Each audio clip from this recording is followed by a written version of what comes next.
first. Who here, I'm going to take a wild assumption that everyone's going to put their hands up, wouldn't like to pay any more tax? Yeah? Oh, we've not got a hand there. Would you like to pay some more tax? I might borrow. Okay, I'll let you off then. I'll let you off. Pass. Okay, so I know I've already had an intro, and just out of curiosity, who's seen my content before? Okay, great. I mean,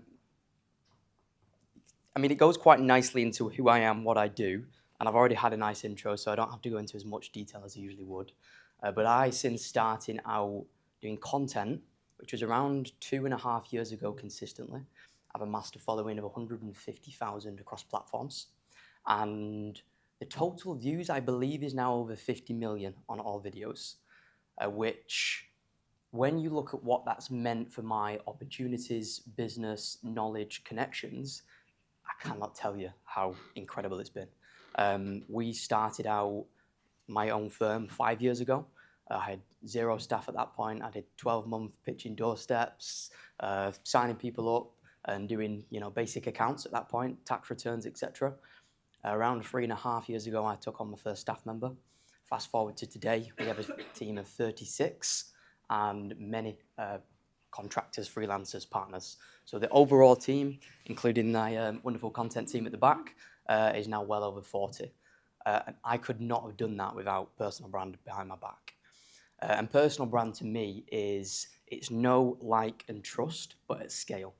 So you can all have conversations with everyone here today, and you will not get that from someone watching your video because you're in person. You build that in-person connection. But when you put out a reel and someone takes value from it and then goes and implements that in the business and something betters, maybe they save some tax in my scenario, or they go and take that and improve something internally, that's an element of goodwill that you've built up with that person. For me, 50 million people have viewed my videos. So I've got 50 million people, albeit some of them will watch numerous ones, so it's not quite 50 million, that have seen me, watch my content, taken some value, and know, like, and trust me. And that is what has built my business. It's demand up here, supply down here, and slowly increasing to that demand curve. Whereas most people are demand down here, supply up here, and they're trying to build demand up to what they can actually supply. So build your business without the key restraint that most people have, which is new clients, new products, new customers. And that is the power of personal brand. Who is building a personal brand here? Who actively posts on social media? Okay, great. And you all on LinkedIn, other platforms? LinkedIn. Yeah? Okay. How's it going?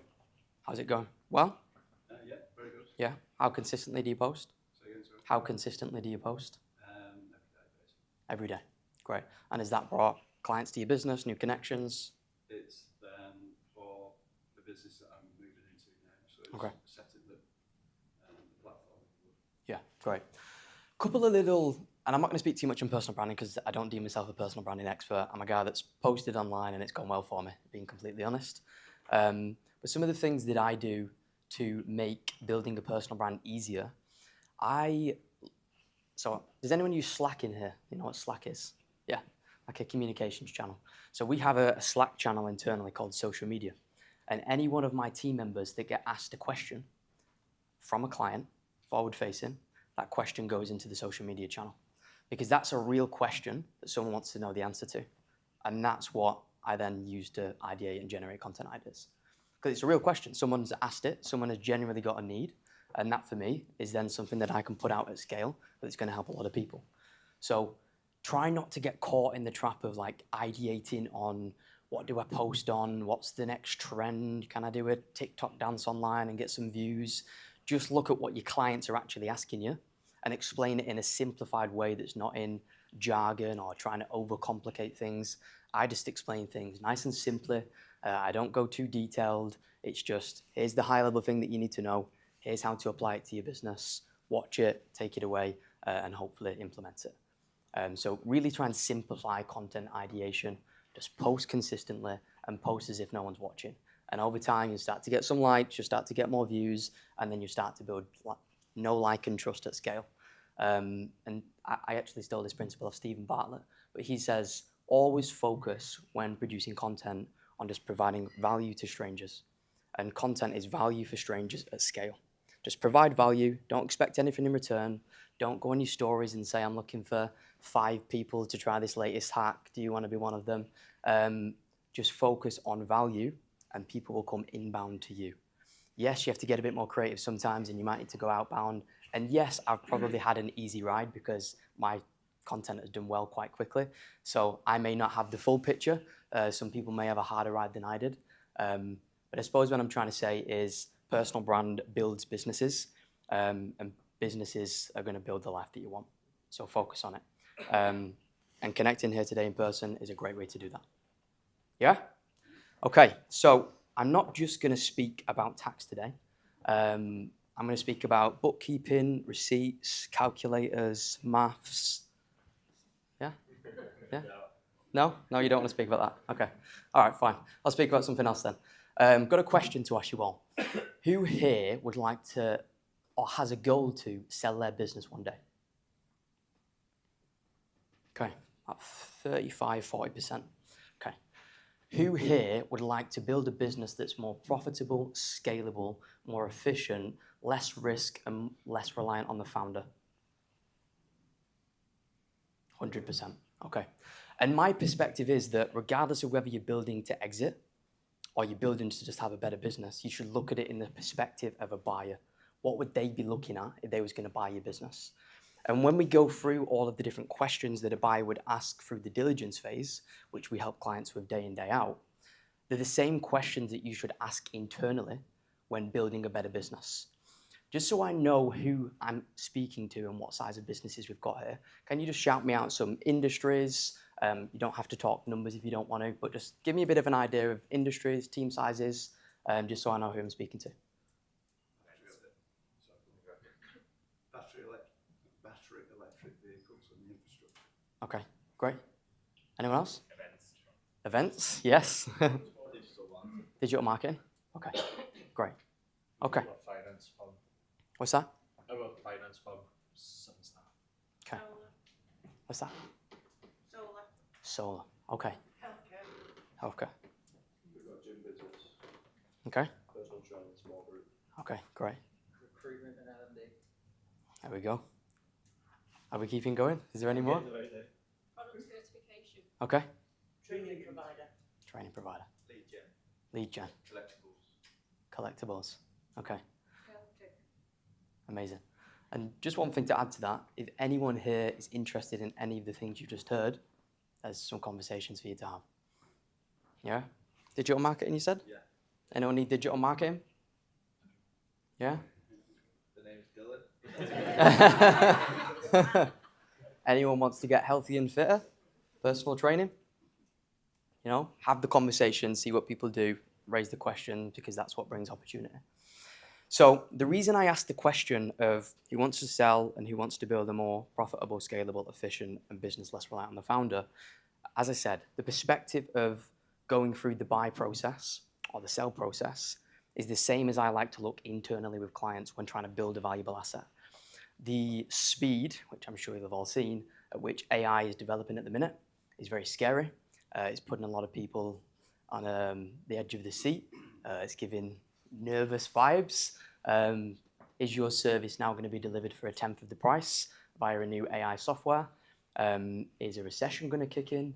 Is something going to change in the competitive market where your business could potentially be put at risk? Are you going to have a health scare? All of these things are very true and real risks to businesses.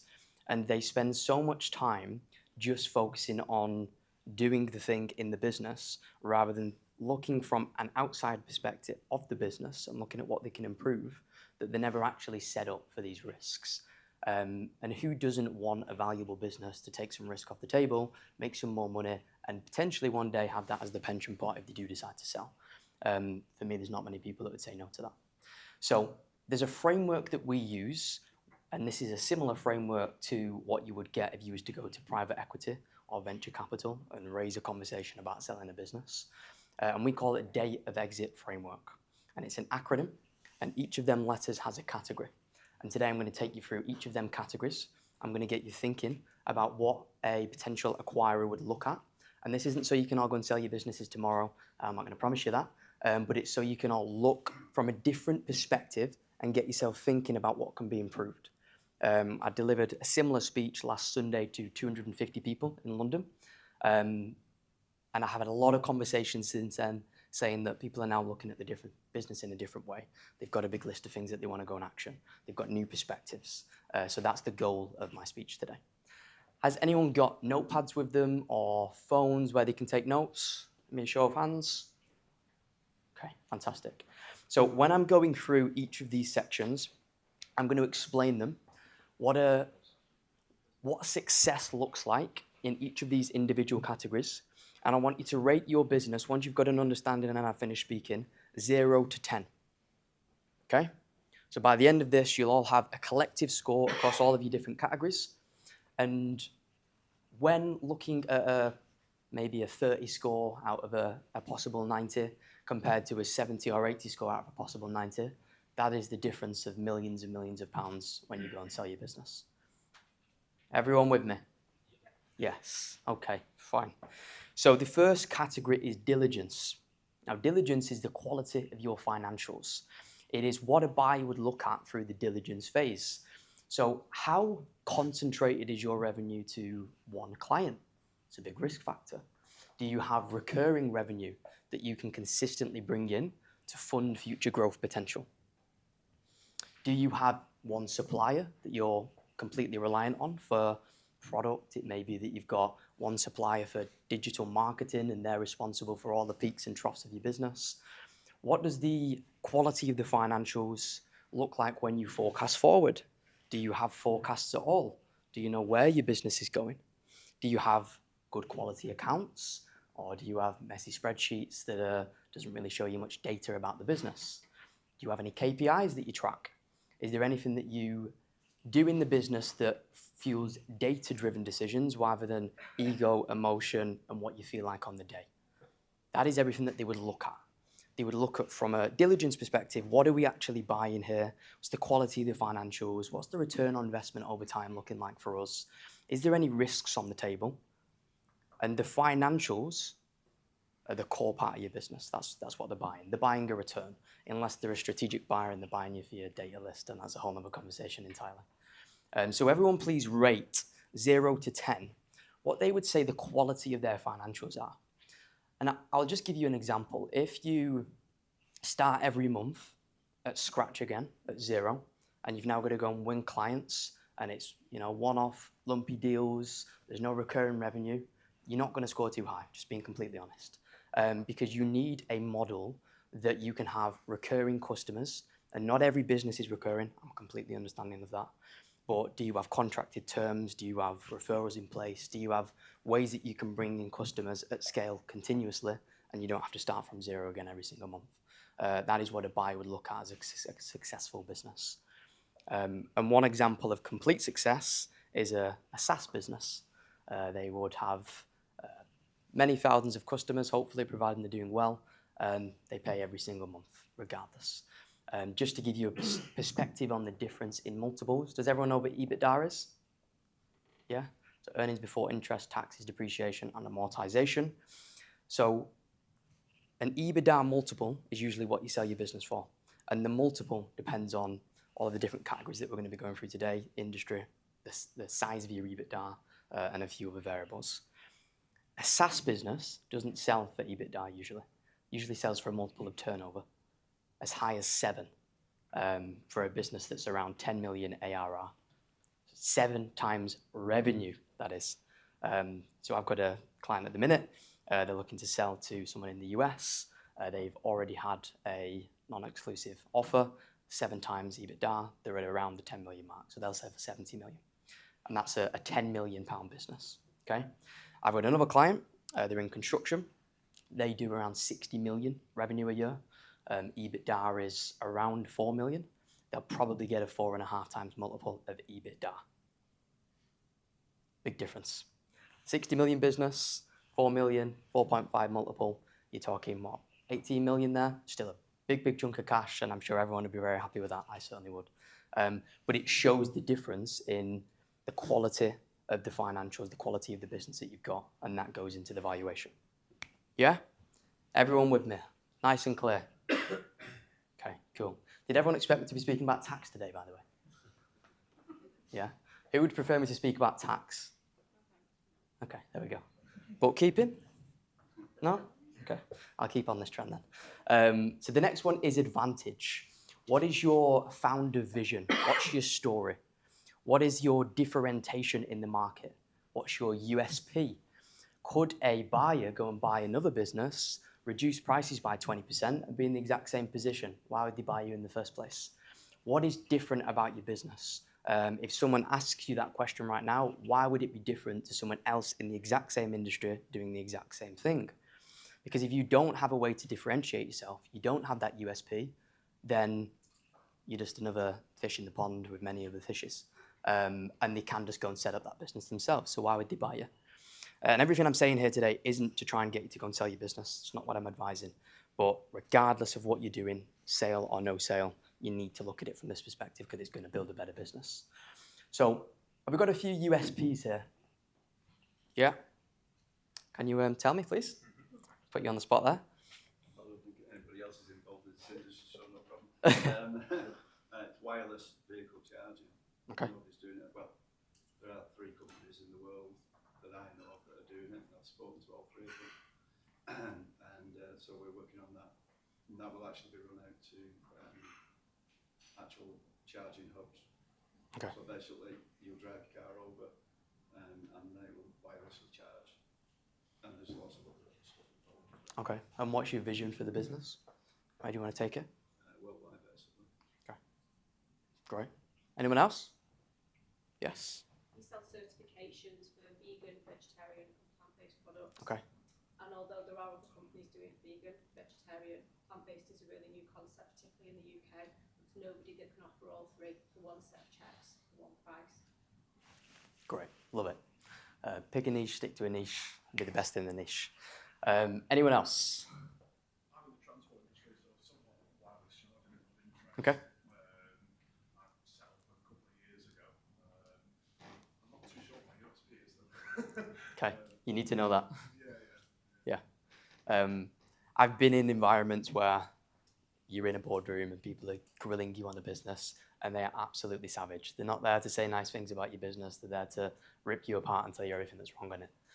Your emotional attachment, you have to hold really close to your chest because it gets quite intense.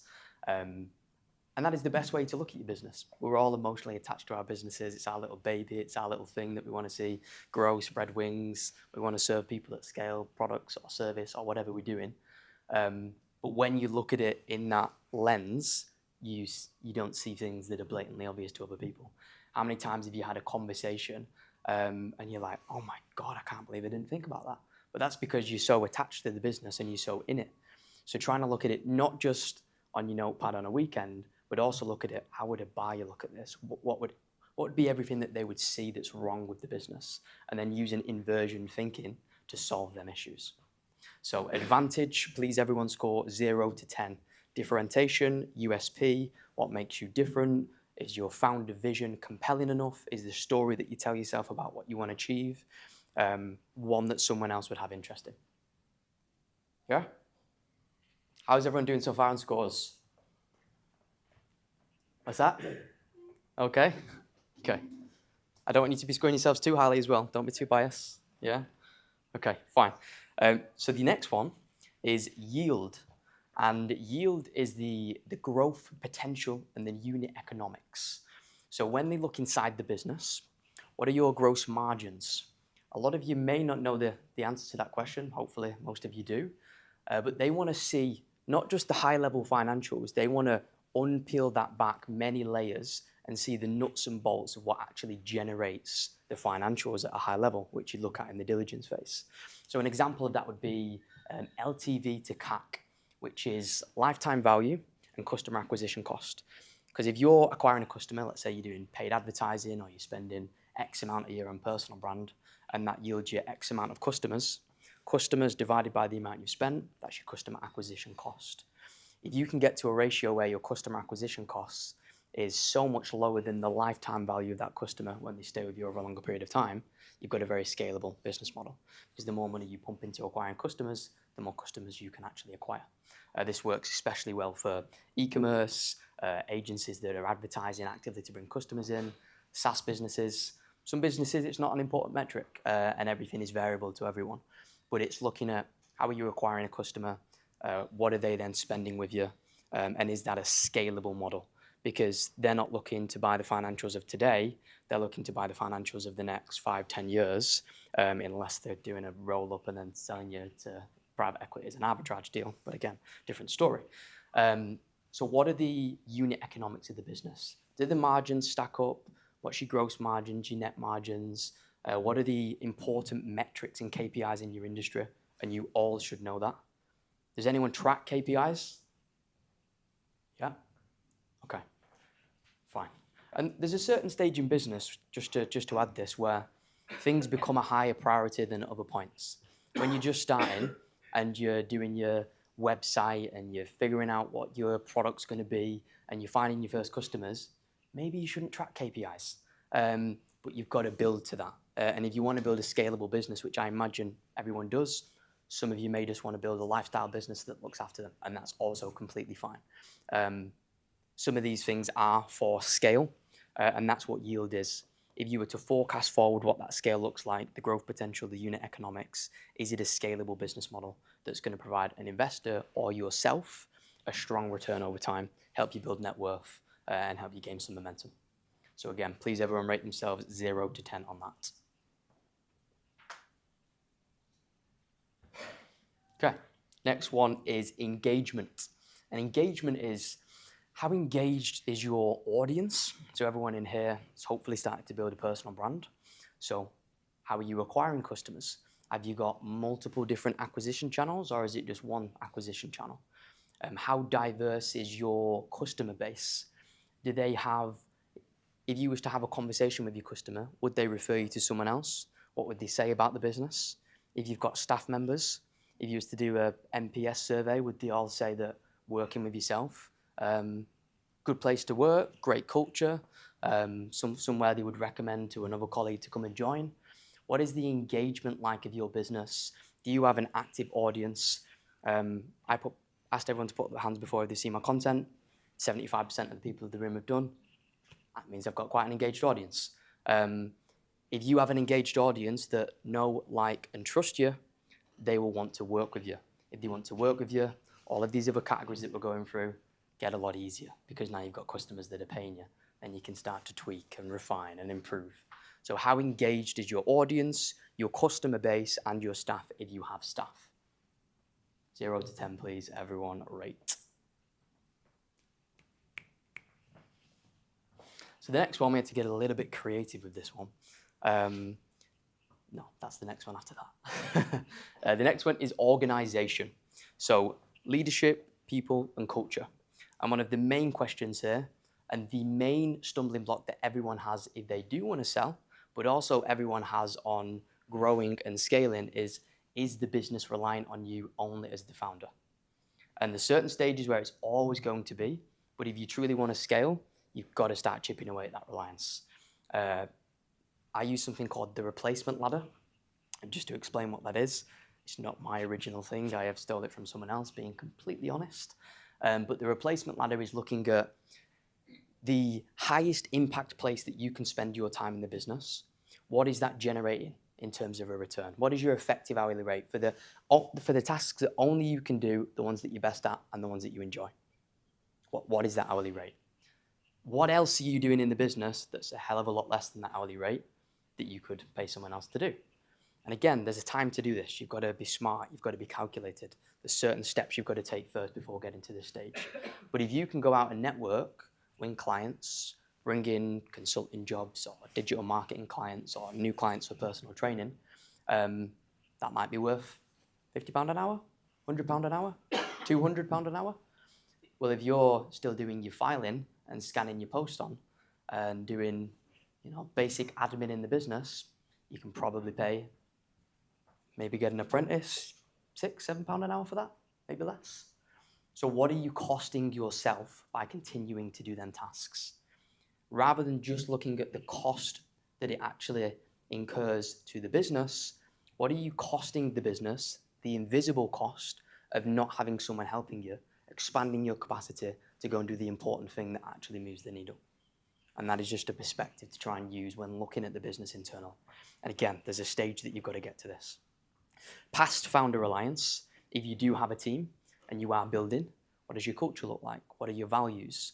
What's important to you? So my team have 6 core values that we pride ourselves on. You could ask any member of the team and they sprout them off like that because everyone's bought in. They know what we're about. They know what we're trying to achieve. It's not just tying a team together with a monthly paycheck, although everyone's there to work and earn money. They actually want to be proud. They don't want to dread turning up on a Monday morning. So what does your leadership look like? Do you have people that are data driven by KPIs, targets? Do you have incentives in place for them? Do you have a great culture? All of these things they're going to be looking for when looking to acquire a business. Because what are they buying? Are they buying you or are they buying a business? And what are you trying to build? Are you trying to build you being extremely busy working 100-hour weeks to try and grow the business? Or are you trying to grow something that can bring you a return over time and you can start to pull some time back in to do the things that you enjoy, family, holidays, whatever that may be? So it's the exact same perspective regardless of which option you're going for. Yeah? Great. Is everyone finding this valuable so far? Okay, good. 0 to 10 again, please, on that one.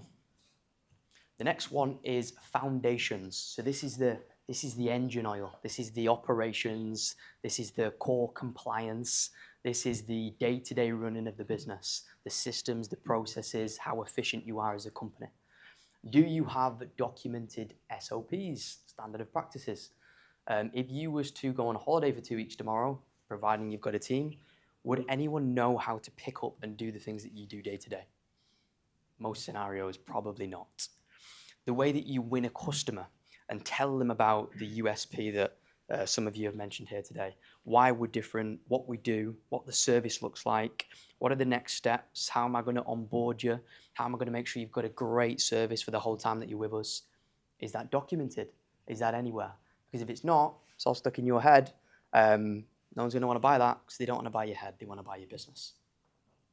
And if they do buy your head, then you get stuck into what's called a lengthy earn-out process, which essentially means the amount they pay for your business, you stay in over time to hit targets to then pay your own pocket.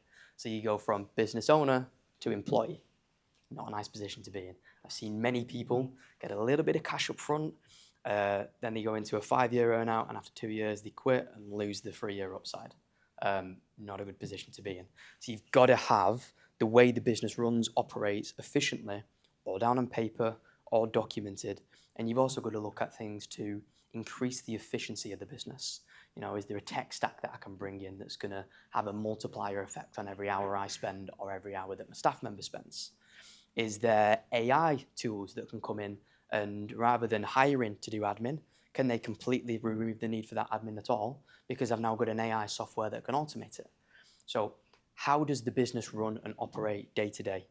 What do the operations look like? That's the core foundations of the business, and they want to see it being efficient, scalable, and not reliant on any one person. Again, please rate 1 to 10.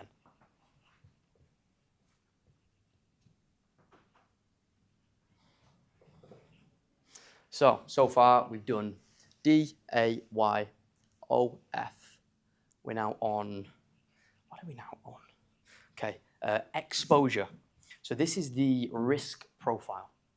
So how subject to risk is the business? If you were to take your business to market, is there competitors that can come in and underprice you? Is there a AI software that may reduce the cost of labor in the business so you're no longer valuable? Do you have one person in the business that's responsible for every single sale that happens? What if they go on leave or decide to go elsewhere? Do your sales stop? What risks do you have internally in the business that would put other people off if they was going to buy it, but also make you less comfortable when sleeping at night because you know there's a lot of risk that could actually turn your business upside down? So how subject to risk is the business? Again, please rate 1 to 10.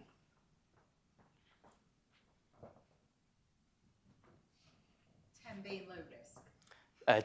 10 being low risk, yes, perfect. So 10's the highest score in every of these categories, yeah?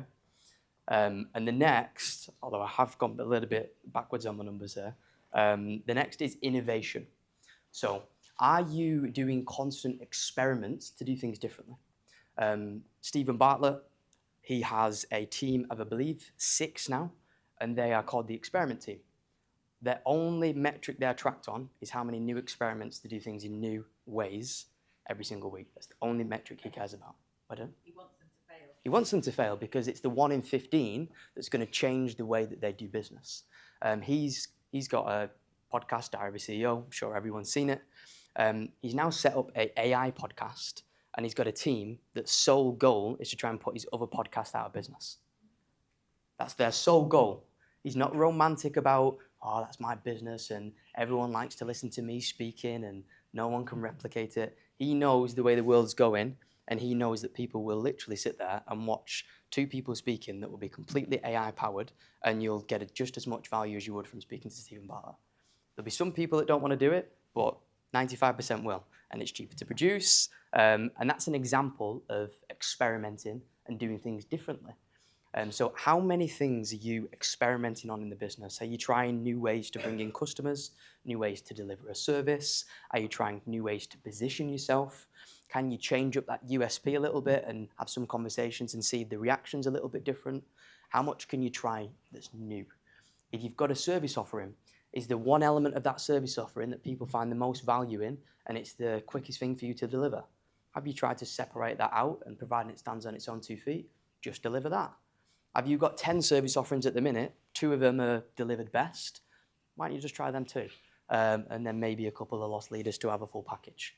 It's just doing things differently. These are just examples, but experiments, doing things differently in the marketplace. They want to see that you've got a pipeline of new products, new service offering, new things that you're going to try to differentiate yourself in the marketplace. Yeah? Again, 0 to 10 on that, please. And the last one here, and this is more if you are exiting, but it's a high-level summary of everything we've just discussed today. It is transferability. So if you were to hand over in a box the business today, what would you be handing over? Have you got a data room? Have you got all your KPIs, metrics, dashboards, spreadsheets, customer contracts, systems, processes, any protection, trademark, intellectual property that you own? What are you handing over? And even though you're not handing it over today, do you not want a place where absolutely everything is stored, absolutely everything is documented? You've got all of that data to then, when you are making a decision, do I go and invest in this staff member? Do I change and pivot to this new market? Let's review the data. Let's go back to the data room, see how the business is performing, and make data-driven strategic decisions. And that is transferability, to pass the business over to someone else, or to make sure you've got one place that everything's documented, and both staff members coming in to train, or yourself just trying to make data-driven decisions, can rely on to make sure you've got one holy place that everything is documented. And that is transferability. Has anyone got any questions at this point? I have got some more to say before we get on to Q&A, but has anyone got any questions on any of them categories? No questions at all. I did that well. Have you got any sort of parameters for your scoring in terms of what a decent score is? So, 20 to 30, no one's going to buy your business. 30 to 40, you may get a EBITDA multiple of 2, 3, potentially. And the higher that score goes up, the higher the multiple goes up. So not every business can score perfect score. There's going to be some of them categories that are harder to do in your specific business model. So you've got to weight it depending on what industry and business model you're in, and also who you're selling to. Because there's private investor, they might just want to come in to buy your business to take it over, do it better for a return. You have a strategic investor, they may want to come in and buy your business for the data list or the team because they're struggling to recruit. You've got VC, private equity, they may want to buy your business and 5 other businesses that are exactly the same, roll them all up together and sell it to a bigger player, because then your EBITDA is a lot higher, so then they get a better multiple. That's called multiple arbitrage. So it depends on a lot of variables, but I'd want everyone to be working towards a score of 50, 60 and above. That's a comfortable position to be in, and start chipping away over time.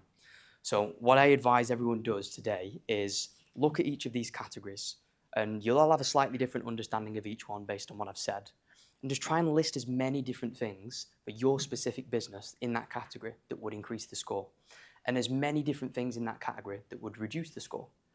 And have a look at all of them in one place and build out your priorities, build out a bit of an action plan, and start chipping away at them over time. There's going to be some of them that are priority over others. Some of them you may not look at for 12, 18 months. But I guarantee you that if you get all of them things scoring high, you've got a valuable asset there. And if you do fall ill health, God forbid, touch wood, hope that's wood, yeah, or your business subject to risk, something goes wrong, customer chops his hand off on site and you get an insurance claim or creditors come and pursue you. Things can go wrong in business. I've seen people that are at the very top, untouchable, something goes wrong and it quickly unravels.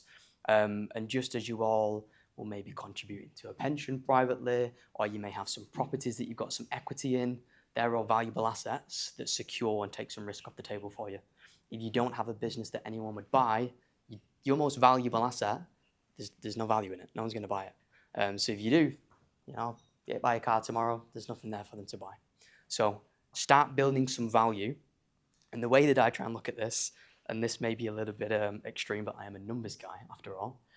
When I look at my own financials per month, I look at how the business has performed, what net profits have been, all the unit economics, all the other stuff we just discussed. But I also look at what the valuation would have increased by. And that actually shows you then how much you've added to your net worth that specific month. And that number is often quite a lot bigger than the amount that you earn, if you get it right. So it's a nice little metric that can quantify the work that you're doing that you don't see the immediate return on. But it quantifies that over time and it pushes you to keep doing it. And that can just be using a simple software to plug in some numbers and get it to do an estimated valuation. There's plenty of things out there that you might answer 50 questions and put in some financials estimates and it will give you an estimated valuation. So, how much did I earn?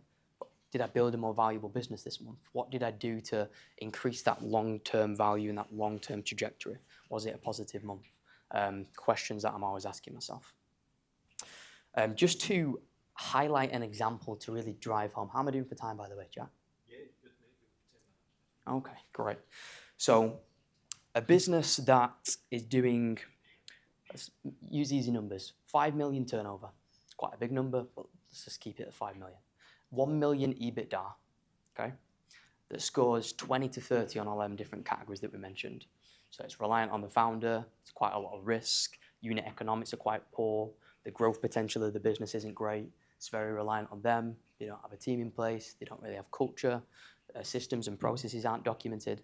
If you can find anyone to buy the business at all, which you probably won't be able to, you may sell it for a 2 to 3 multiple, even at 1 million EBITDA. Potentially less, potentially a little bit more industry dependent. If you score really high on all of them, it's not reliant on the founder, you've got intellectual property, your systems and processes are well documented, and all of the things that we just discussed today are in a good spot, you may sell for 5, 6 multiple, potentially higher. It's a difference of millions of pounds in your pocket. So try and look at your business from the perspective of a buyer going through acquisition. What do I need to improve? How do I drive forward growth over time? Not just, this is my baby, this is great, I'm doing really good, I'm doing as hard as I can. Yes, I'm sure you are, but change your perspective slightly and it will change the actions, and the actions will then long-term build a lot more value, build a lot more net worth for you all.